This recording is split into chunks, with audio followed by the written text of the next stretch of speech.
Istana dari papan kayu. Seiring dengan bertambahnya usia dan semakin dalamnya ilmu olah senjata serta siasat perang yang dipelajari oleh Kaurawa dan Pandawa, Duryodhana semakin iri melihat keperkasaan Bima dan kesaktian Arjuna dalam segala hal.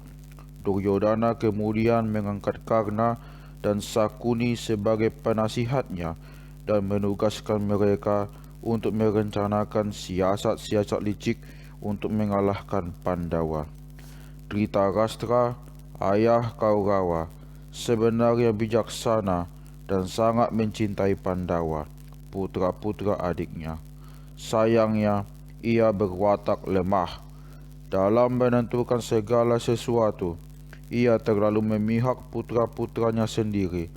Semua keinginan putra-putranya, terutama keinginan Duryodhana, selalu dikabulkannya. Tidak jarang, dengan sadar ia menuruti mereka meskipun tahu bahwa mereka salah. Bagi Duryodhana, yang lebih menyakitkan hati adalah kenyataan bahwa rakyat Hastina, terutama yang tinggal di ibu kota Hastinapura, selalu memuji-muji Pandawa secara terang-terangan. Mereka senantiasa menyerukan bahwa Yudhishthira lah yang paling tepat dinobatkan sebagai raja menggantikan Dhritarashtra.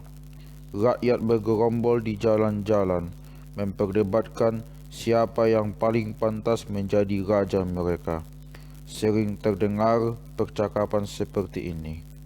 Dhritarashtra tidak pantas menjadi raja karena ia buta. Ia tidak mampu memerintah kerajaan dengan baik karena kekurangannya itu. Bhisma juga tidak mungkin menjadi raja karena ia telah bersumpah akan mengabdikan seluruh hidupnya pada kebenaran, keadilan, dan kesucian. Kecuali itu, ia memang tidak ingin menjadi raja dan sudah bersumpah takkan pernah menikah. Karena itu, Yudhishthira lah yang paling pantas dinobatkan menjadi raja. Hanya dialah yang akan dapat memerintah Wangsa Kuru dan kerajaan ini dengan adil. Demikianlah rakyat berbicara di mana-mana. Mendengar semua itu, telinga Duryodhana terasa panas. Hatinya sakit didera rasa iri dan kebencian. Ia menghadap ayahnya, mengadukan hal itu. Katanya, "Ayahanda, rakyat kerajaan ini telah menghina kita. Mereka sama sekali tidak punya rasa hormat kepada orang-orang yang patut dimuliakan seperti Bhisma dan ayahanda sendiri.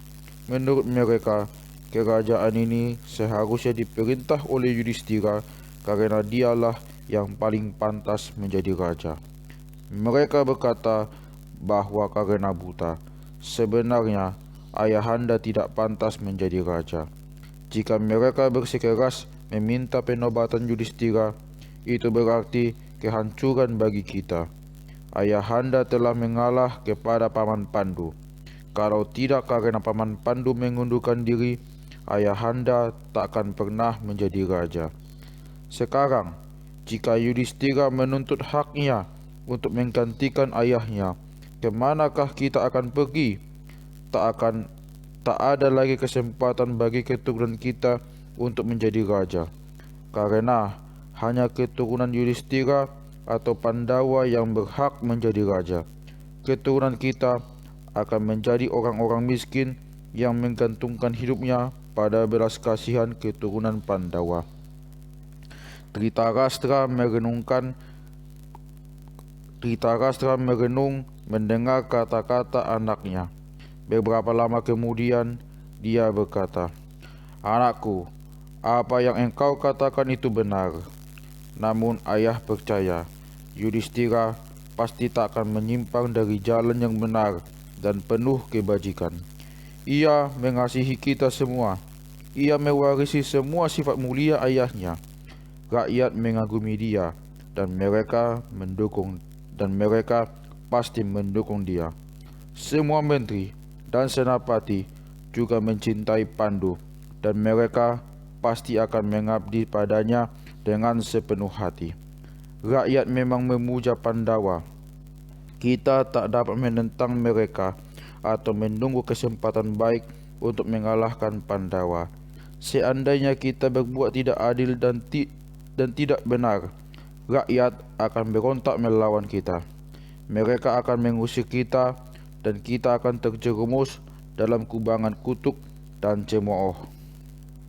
Duryodhana menjawab, rasa cemas ayahanda tidak beralasan. Dalam keadaan paling buruk pun, Bhisma tetap tidak akan memihak. Sedangkan Aswatthama pasti akan patuh padaku. Dan itu berarti bahwa ayahnya, Mahaguru Drona dan Mahaguru Kripa ada di pihak kita. Widura tak mungkin menentang kita secara terang-terangan, kecuali jika dia punya alasan lain, sebab ia tidak punya pengikut atau kekuatan apapun. Kirimlah Pandawa ke Waranawata secepatnya. Ayahanda, sejujurnya hatiku terasa sesak, penuh dendam dan iri hati. Aku tak tahan lagi memendam semua perasaan ini. Aku selalu gelisah, tak enak makan dan tak enak tidur. Semua ini seakan-akan merobek-robek dadaku. Hidupku terasa penuh siksa dan derita. Ayahanda, segera kirimlah Pandawa ke Waranawata. Setelah itu, kita akan menghimpun kekuatan kita. Setelah Duryodhana berkata demikian, para penasihat raja datang dan bergantian memberikan nasihat kepada Dhritarashtra. Mereka semua mendukung rencana Duryodhana. Kanika, tangan kanan Sakuni, dan pemimpin kelompok ini mengusulkan kepada Dhritarashtra, Paduka, hamba mohon Paduka berhati-hati dan waspada terhadap anak-anak Pandu, sebab kebaikan dan pengaruh mereka merupakan ancaman bagi kewibawahan Paduka. Ketahuilah, semakin dekat hubungan keluarga, semakin dekat dan semakin mengerikan pula bahaya itu. Mereka sangat kuat. Dhritarashtra diam mendengarkannya sungguh-sungguh. Kemudian Kanika melanjutkan, jangan Paduka gusar kepada hamba.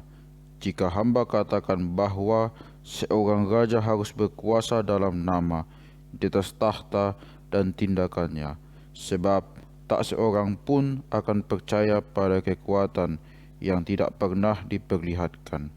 Hal-hal yang berkaitan dengan tata kerajaan memang harus dirahasiakan, tetapi bukti nyata suatu rencana bijak bagi rakyat adalah pelaksanaannya.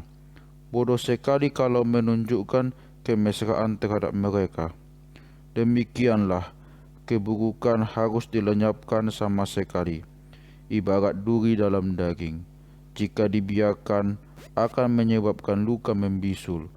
Musuh yang perkasa harus dihancurkan, namun musuh yang kecil dan lemah jangan dilalaikan.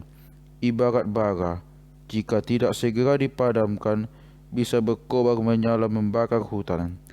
Jika tak bisa menghancurkan musuh perkasa dengan kekuatan senjata, kita gunakan tipu muslihat. Duryodhana meyakinkan ayahnya bahwa ia telah berhasil menghimpun sekutu dan pengikut yang setia. Katanya, Ananda telah menghadiahkan harta benda, pangkat, dan kehormatan kepada semua pengawal kerajaan Hastina. Ananda telah membuat mereka bersumpah untuk setia kepada kita. Begitu ayahanda mengirim Pandawa ke Waranawata, seisi ibu kota dan kerajaan ini akan memihak kita. Tak ada lagi sekutu Pandawa di kerajaan ini. Begitu kerajaan ini ada di tangan kita, mereka akan kehilangan kekuasaan. Setelah itu, barulah kita pikirkan bagaimana caranya melenyapkan mereka. Jika seseorang banyak mendengar tentang apa yang sebenarnya ingin ia yakini, maka ia akan merasa bahwa keyakinannya itu benar. Demikianlah pikiran Dhritarashtra, goyah oleh desakan anaknya dan anjuran para penasihatnya. tak mampu berpikir jernih, ia merestui rencana Duryodhana. Sejak itu, para senapati Hastina sengaja memuji-muji keindahan Waranawata di hadapan Pandawa. Mereka membisikkan bahwa di sana akan diadakan upacara pemujaan Batara Siwa secara besar-besaran. Pandawa sama sekali tidak curiga mendengar semua itu. Lebih-lebih setelah Dhritarashtra menyuruh mereka mengikuti upacara itu, Dhritarashtra menambahkan bahwa bukan saja upacara itu sangat penting, tetapi rakyat di Waranawata sudah lama merindukan kunjungan Pandawa. Demikianlah Pandawa memutuskan untuk pergi ke Waranawata setelah mendapat restu dari Bhisma dan para tetua lainnya. Duryodhana senang karena rencana pertamanya berhasil. Bersama Karna dan Sakuni, ia menyusun rencana untuk membunuh Dewi Kunti dan Pandawa di Waranawata. Pertama-tama, mereka mengirimkan Purocana dengan perintah rahasia yang harus dilaksanakan dengan taat dan hati-hati. Jauh sebelum Pandawa berangkat ke Waranawata, Purocana sudah mendahului mereka ke sana dengan tugas membangun istana peristirahatan untuk Pandawa. Istana itu dibangun dari papan-papan kayu yang diukir indah. Di sudut-sudut tersembunyi disisipkan bahan-bahan yang mudah terbakar seperti lak, minyak kental, dan karung kering. Semua perabotannya juga terbuat dari bahan-bahan yang mudah terbakar. Penjagaan diatur secara ketat dan rahasia agar Pandawa tidak curiga. Sebelum upacara dilaksanakan, di Waranawata diadakan pesta meriah, lengkap dengan bermacam-macam hiburan dan pertunjukan kesenian. Rencananya, lewat tengah malam, ketika Pandawa tidur pulas kecapekan setelah berpesta, istana itu akan dibakar. Kaurawa akan menyambut Pandawa dengan ramah dan penuh hormat. Jika istana terbakar, rakyat tidak curiga dan mereka menyimpulkan bahwa kebakaran itu terjadi tanpa sengaja dan tidak akan melemparkan tuduhan kepada mereka.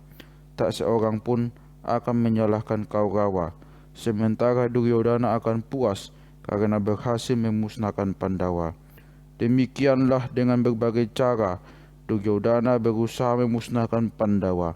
Hanya Widura yang ingin menyelamatkan Wangsa Kuru dari malapetaka itu.